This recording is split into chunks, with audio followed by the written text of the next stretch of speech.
Assalamualaikum warahmatullahi wabarakatuh.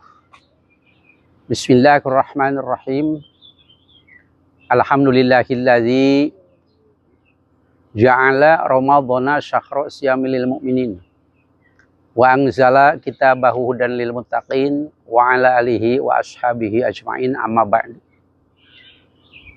Qala Allah Ta'ala fi kitabihil karim, wal asri innal insana lafi khusrin illa alladziina amanu wa amilus sholihat wa tawashaw bil haqq wa tawashaw bis sabr.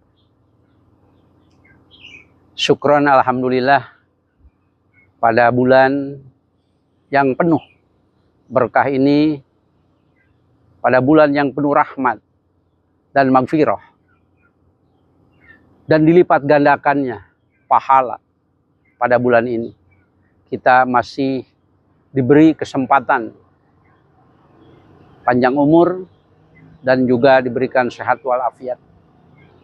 Dan saya doakan kepada seluruh kaum muslimin wal muslimat di mana saja Anda berada, semoga Anda semua diberikan panjang umur, sehat walafiat, dan banyak rizki yang barokah.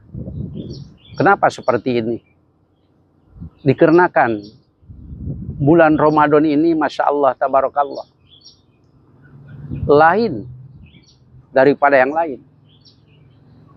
Bahkan pada bulan Ramadan ini punya kelebihan yang tidak ada pada bulan-bulan yang lain. Di antaranya, kelebihan bulan Ramadan ada yang namanya sholat sunat taraweh. Ini Masya Allah, tabarakallah, pahalanya. Orang siapa yang ikut taraweh pada malam pertama, malam kedua, malam ketiga, dan seterusnya, ini Masya Allah, tabarakallah. Yang kedua, ramai dikumandangkannya ayat-ayat suci Al-Quran di musola, di masjid, di majelis taklim, di berbagai tempat. Bahkan di situ ada yang namanya berbagi rezeki, membagikan buat takjil atau berbuka puasa, bukber, dan lain-lain. Ini Masya Allah, tabarakallah, ajib. Bahkan ahli-ahli kubur itu Masya Allah, tabarakallah, sebenarnya mereka ingin semua bulan seperti bulan Ramadan ini. Bulan ampunan, bulan punya berkah, bulan keberkahan dan rahmat. Termasuk iskun minanar, diperdekakannya ahli-ahli kubur. Maka dengan itu kita manfaatkan bulan yang penuh berkah ini. Jangan disia-siakan dengan tadarus Al-Quran, dengan mutolaah kitab-kitab kuning, dan juga muhasabah diri kita. Sudah berapa tahun kita diberikan umur sama Allah, dan sudah sampai di mana umur kita bermanfaat? Apakah banyak dipakai ibadah? Apakah dipakai istilahnya berbuat maksiat dan lain-lain? Kita muhasabah, introspeksi diri, ya, melihat keadaan, dan mudah-mudahan semua yang kita lakukan, baik ibadah siang maupun malam, ibadah yang wajib maupun yang sunnah, ya, tarawehnya, rawatibnya, duhanya, tahajudnya, hajatnya, witir, dan lain-lain. Rabbana taqabbal minna du'ana wa wudu'ana wa sholatana wa siyamana wa qiyamana wa ruku'ana wa sujudana wa tasyahudana wa takhashu'ana wa tadru'ana wa ta'budana wa jami'a amalina wa la tadri biha wujuhana ya ilahal alamin wa ya khairanasirin birahmatika ya arhamar rahimin. Ini saya bicara, alhamdulillah, ini lokasinya ada di pesantren kami, Pondok Pesantren Al-Hasbi Nihatul Amal, yang lokasinya memang ada di Rawamerta, Cilempuk, Desa Purwamekar, Kabupaten Karawang. Dan kepada bapak-bapak dan juga ibu-ibu yang memang punya anak, tolong kita pesantrenkan, karena di pesantren itu Masya Allah, tabarakallah, jadi ilmu macam-macam, banyak sekali. Ada yang namanya ilmu fikih, ilmu tauhid, ilmu tasawuf, ilmu hadis, ilmu Al-Quran, ilmu bilaghah, bahkan nahwu syaraf, ngelal ngasal, dan lain-lain. Masya Allah, tabarakallah, ajib, berkah. Jangan takut. Anak mondok itu berarti kita punya emas, yang akan menarik kita ke dalam surganya Allah Subhanahu wa taala. Karena kalau anak kita baca Al-Qur'an, pahalanya buat kedua orang tua. Kalau anak kita berbuat maksiat, dosanya pun buat kedua orang tua. Dikarenakan orang tua ini adalah yang menjadikan sebab lahirnya mereka ke alam dunia ini. Maka dengan anak itu bisa jadi rahmat, dan juga anak itu bisa jadi fitnah untuk menjerumuskan kita ke nerakanya Allah Subhanahu wa. Subhanallah, tabarakallah. Ini di Pondok Pesantren Al-Hasbi Nihatul Amal ini, yang lokasinya di Rawamerta, di Kampung Cilempuk, ya, Desa Purwamekar, Kecamatan Rawamerta, Kabupaten Karawang. Kami beserta seluruh pengurus Pondok Pesantren mempersiapkan, dan juga background Pondok Pesantren ini kualitasnya, prestasinya itu harus betul-betul dijaga. Kenapa seperti itu? Karena untuk kedepannya anak-anak kita itu biar berakhlakul karimah, ahli Al-Quran, cinta Al-Quran, dan juga sayang kepada kedua orang tuanya. Dan kami menghimbau untuk biaya di pondok pesantren kami, jangan takut.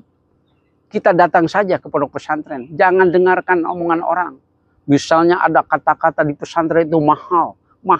Tidak seperti itu. Yang penting kita datang. Di sini ada yang namanya ibadah sosialnya, ada yatim, ada duafa, itu kan tanggung jawab kita. Rasulullah bersabda, "Ana wakafilul yatim fil jannah." Artinya, aku ini akan bersama orang-orang yang betul-betul mengurus, memperhatikan kepada yatim dan duafa. Bahkan ada 5 yang harus kita pelajari. 1, kunci kesuksesan ini. 40 yatim, kita bagi-bagi rezeki. 40 fakir miskin, kita bagi-bagi rezeki. 40 para santri, kita bagi-bagi rezeki. Kemudian guru-guru kita, dan juga jangan lupa kedua orang tua kita yang melahirkan kita, Guru Ratu Wong Tua Karo.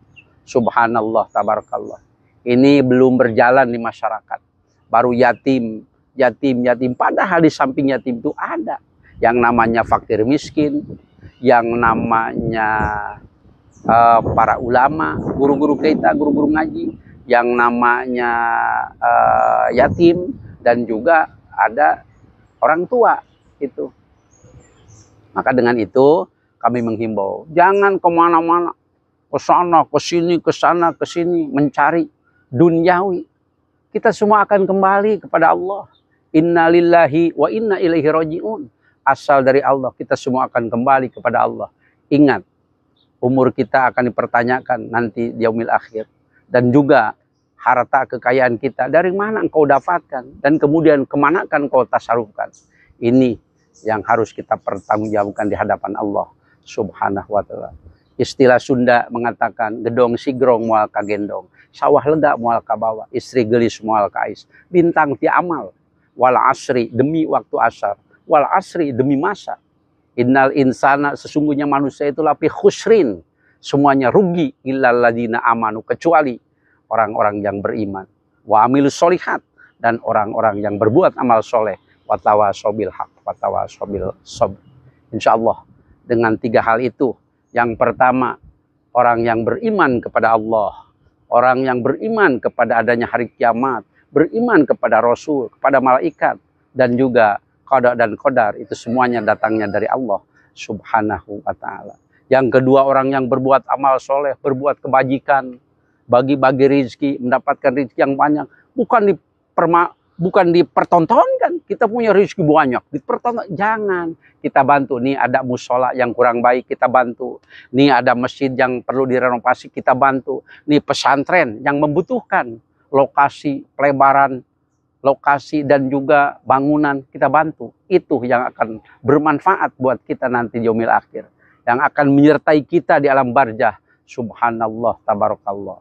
Di antara kalau orang meninggal itu ada 3 hal yang mengikutinya. Yatsba'ul mayita, salah satu nih, ahluhu wa maluhu wa amaluhu, yarji'u isnani wa yabqa wahidun.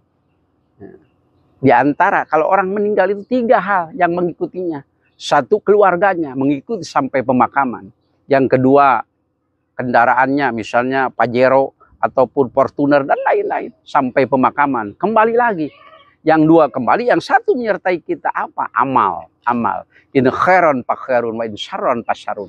Apabila amal kita baik, ya kita akan mendapat balasan dari Allah kebaikan itu.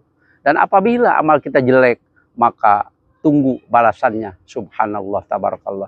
Kita hidup ini tidak akan lama. Paling-paling ada yang 40 tahun meninggal. Apalagi sekarang banyak yang meninggal. Subhanallah, guru-guru kita, orang-orang baik udah mendahului kita. Kita akan kemana? Semua kita akan kembali kepada Allah. Apa yang harus kita pertanggungjawabkan? Amal solehkah, amal salahkah? Subhanallah, tabarakallah. Jangan terlena engkau tentang dunia. Dunia ini, dunia jifatun. Dunia itu bagaikan bangkai. Wa thalibu hakilabun. Yang suka mencari bangkai itu adalah anjing. Maka dengan itu ingat. Hidup kita tidak akan lama. Subhanallah, tabarakallah. Apalagi sekarang sudah kejadian terjadi di mana-mana. Masalah teguran dari Allah. Gempa terjadi, tsunami terjadi, erosi, dan lain-lain. Termasuk, subhanallah, tabarakallah, bencana terjadi di mana-mana. Dan juga kita harus bersyukur. Apalagi kita masih bisa beribadah, sholat sunat taraweh, dan lain-lain. Mudah-mudahan walaupun sedikit yang dapat saya sampaikan sangat bermanfaat, wabil khusus kepada keluarga dan juga para muta'alimin, para santri yang sekarang sedang libur panjang. Ya, ingat, kamu di rumah itu jangan seakan-akan ya kuda lepas pada kandangnya. Artinya kesana kemari, keluyuran, main HP, memotoran, tapi ketika terlena sampai melupakan sholat yang 5 waktu, tidak duhur, tidak naudzubillah, semua naudzubillah. Jadi kita di rumah manfaatin ilmu yang telah didapatkan dari pondok pesantren. Silahkan kau lanjutkan di rumah masing-masing. Apakah itu kamu mau jadi imam taraweh, apakah kamu itu mau jadi Bilal, ataupun doa kamilin, dan lain-lain. Di dalam doa kamilin ada yang tersirat, Allahumma ja'alna minas su'ada'il maqbulin, wala taj'alna minal asyiya'il mardudin. Jadikan ya Allah kami-kami ini orang yang berkah, bahagia. Dan jangan jadikan kami ini orang yang celaka. Mudah-mudahan sedikit yang disampaikan ada manfaatnya. Khudma sofa wada makadar. Undur makila wala tandur man qala. Hadanallahu wa iyyakum ajmain. Assalamualaikum warahmatullahi wabarakatuh.